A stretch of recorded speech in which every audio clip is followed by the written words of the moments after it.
세계에서 가장 유명한 독설가, 인생은 고통이라 외치며 자살을 찬미했던 철학자. 하지만 정작 본인은 전염병이 무서워 가장 먼저 도시를 탈출하고 이발사가 자기 목을 벨까봐 평생 스스로 면도를 했던 남자. 심지어 친어머니에게 너는 태어나지 말았어야 했다는 말을 듣고 계단 아래로 밀쳐진 아들. 오늘 우리가 만날 인물은 현대인의 멘토로 떠오른 쇼펜하우어입니다.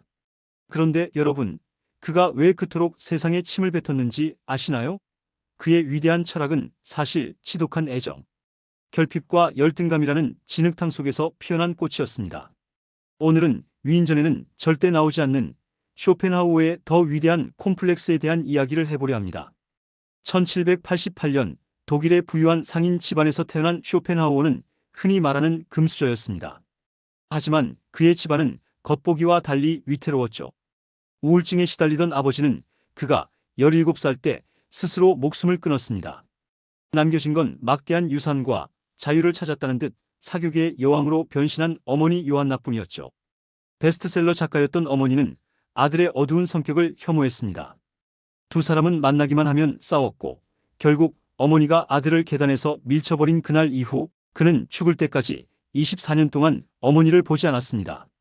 사랑받아야 할 시기에 거절당한 경험. 이것이 그가 평생 인간을 불신하고 특히 여성에 대해 극단적인 냉소를 쏟아내게 된 뿌리 깊은 콤플렉스의 시작이었습니다. 그의 콤플렉스는 학계에서도 폭발합니다. 30살의 젊은 나이에 야심차게 쓴 저서를 들고 그는 베를린 대학으로 향합니다. 그곳에는 당시 철학계의 신이었던 헤겔이 있었죠.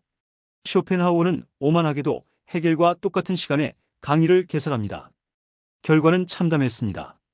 헤겔의 강의실엔 수백 명이 몰렸지만 쇼펜하우어의 강의실엔 단 5명뿐이었습니다. 그는 텅 빈 강의실에서 분노를 삼키며 헤겔을 정신나간 사기꾼이라 비난했습니다.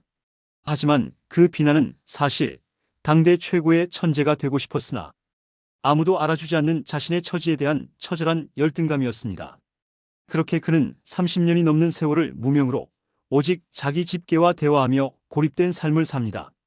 그의 사상은 이 고통스러운 무명의 세월과 인도 철학에서 완성되었습니다. 그는 말합니다. 인생은 고통과 무료함 사이를 오가는 시계추와 같다. 우리가 무언가를 원하는 의지는 결코 채워지지 않으며 채워지는 순간 지루함이 찾아온다는 것이죠. 그의 유명한 말 중 이런 게 있습니다. 우리는 다른 사람과 같아지기 위해 우리 자신의 4분의 3을 버린다. 이 독설은 사실 평생 어디에도 섞이지 못했던 이방인인 그가 스스로에게 던지는 위로였습니다. 남들의 인정에 목매지 말고 고통스러운 삶을 있는 그대로 직면하라는 그의 철학은 그 자신이 겪은 지독한 외로움의 산물이었습니다. 우리는 쇼펜하우어에게서 무엇을 배워야 할까요? 역설적이게도 그의 지독한 솔직함입니다. 모두가 행복을 연기할 때 그는 삶의 밑바닥에 있는 고통을 당당히 꺼내 놓았습니다. 타인의 시선에서 벗어나 고독을 즐기라는 그의 조언은 타인과 자신을 끊임없이 비교하며 괴로워하는 현대인들에게 가장 필요한 처방전입니다. 하지만 그의 비겁한 혐오는 경계해야 합니다. 그는 자신의 콤플렉스를 세상 탓으로 돌리며 특정 집단을 비하했고 도덕을 강조하면서도 정작 주변 사람들에게는 인색하고 냉혹했습니다. 그의 철학은 위대했지만 그의 인격은 상처 입은 아이에 머물러 있었습니다. 쇼펜하우어의 장점은 인간의 본능과 욕망을 꿰뚫어보는 통찰력입니다.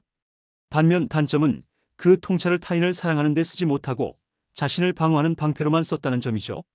그는 결혼은 권리를 반으로 줄이고 의무를 2배로 늘리는 짓이다라고 조소했지만 속으로는 평생 누군가의 따뜻한 온기를 갈구했을지도 모릅니다. 70세가 넘어서야 세상이 그를 알아주기 시작했을 때 그는 비로소 행복해했습니다.